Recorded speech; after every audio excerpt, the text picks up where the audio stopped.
Mini drafter కాంపోనెంట్స్ని చూద్దాము. ఇక్కడ మీరు చూస్తున్నారు కదా, ఇది ఫిక్సింగ్ క్లాంప్ అండి. ఇది డ్రాయింగ్ బోర్డ్కి ఫిక్స్ చేస్తాము. మీరు ఇక్కడ గమనించినట్లయితే ఇక్కడ మనకు డ్రాయింగ్ బోర్డు ఇలా పెట్టేసి దీన్ని ఈ నాబ్ని మనం టైట్ చేస్తాము. ఈ నాబ్ని టైట్ చేస్తే ఇది హోల్డర్ లాగా ఉపయోగపడుతుంది డ్రాయింగ్ బోర్డ్కి holding. This is called as clamp. Okay, C clamp అనేది మనకు ఇంజనీరింగ్ వర్క్షాప్లో తెలుస్తుంది. సి క్లాంప్ ఇది డ్రాయింగ్ బోర్డ్కి మనం ఫిట్ చేస్తాం. సో చూడండి, ఇక్కడ నేను దీన్ని డ్రాయింగ్ బోర్డ్కి ఇలా పెడుతున్నాను. సో ఇక్కడ మీరు గమనించాల్సింది ఏంటంటే, ఇప్పుడు ఈ డ్రాయింగ్ బోర్డ్కి ఇది ప్యారలల్గా ఉండాలి. దాని తర్వాత ఈ నాబ్ టైట్ చేసేయాలి. టైట్ చేసిన తర్వాత చూడండి, ఈ రెండు ప్యారలల్గా ఉన్నాయి, ఈ రెండు ప్యారలల్గా ఉన్నాయి. సో ఇప్పుడు మీ డ్రాఫ్టర్ కరెక్ట్గా ఉందా లేదా, లేదా ఏమైనా ఎర్రర్ ఉందా లేదా అనేది మనం చెక్ చేసుకోవాలి. చెక్ చేసుకోవాలన్నప్పుడు ఈ స్కేల్ ఉందండి, ఇది లాంగ్ స్కేల్ అంటాము, దీన్ని షార్ట్ స్కేల్ అంటాము. సో ఈ స్కేల్ని డ్రాయింగ్ బోర్డుకి సమాంతరంగా పెట్టాలండి. డ్రాయింగ్ బోర్డుకి సమాంతరంగా పెట్టాలి. సో ఇక్కడ నేను డ్రాయింగ్ బోర్డుకి సమాంతరంగా పెట్టేసి ఇక్కడ చూడండి, గమనించండి, నేను టైట్ చేస్తున్నాను. ఫిక్స్ చేసుకొని చూసినప్పుడు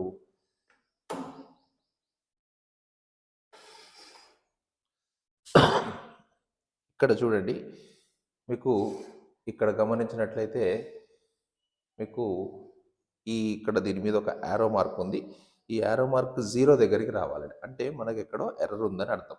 సో ఎర్రర్ని ఎలా డిఫైన్ చేసుకోవాలి?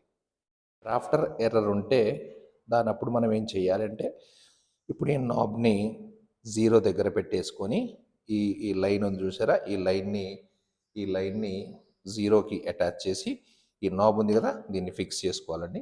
ఈ ఫిక్స్ చేసుకున్న తర్వాత మనకి ఏదైతే డ్రాఫ్టర్ ఉంటుందో ఆ డ్రాఫ్టర్ని మీరు ఒకసారి చూడండి. ఇక్కడ నేను ఎగ్జాక్ట్లీగా దీన్ని ఈ ఎడ్జ్కి నేను ప్యారలల్గా తీసుకొని ఫిట్ చేసుకుంటాను.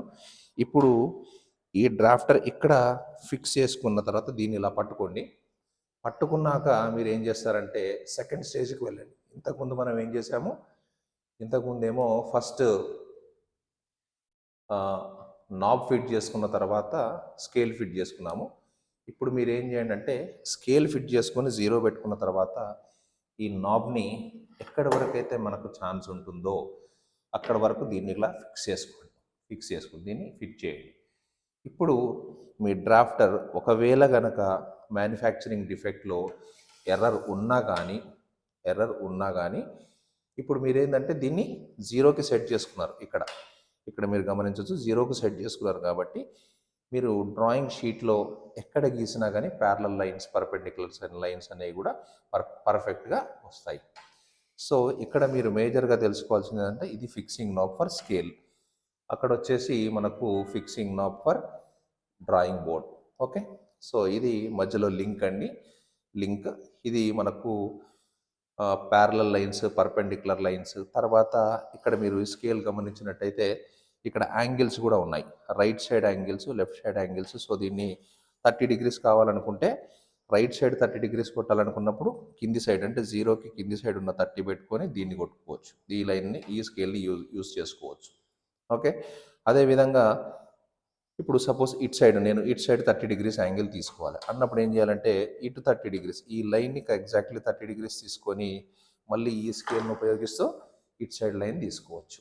ఓకే, ఇప్పుడు ఈ మినీ డ్రాఫ్టర్ మనకు ఒక సెట్ స్క్వేర్ కానివ్వండి, లేదంటే మన పాలిగన్స్, ఏ పాలిగన్ గీయాలన్నా ఇవన్నిటికి కూడా ఒక సింగిల్ మినీ డ్రాఫ్టర్తోనే మొత్తం మనం పనిచేసుకోవచ్చు.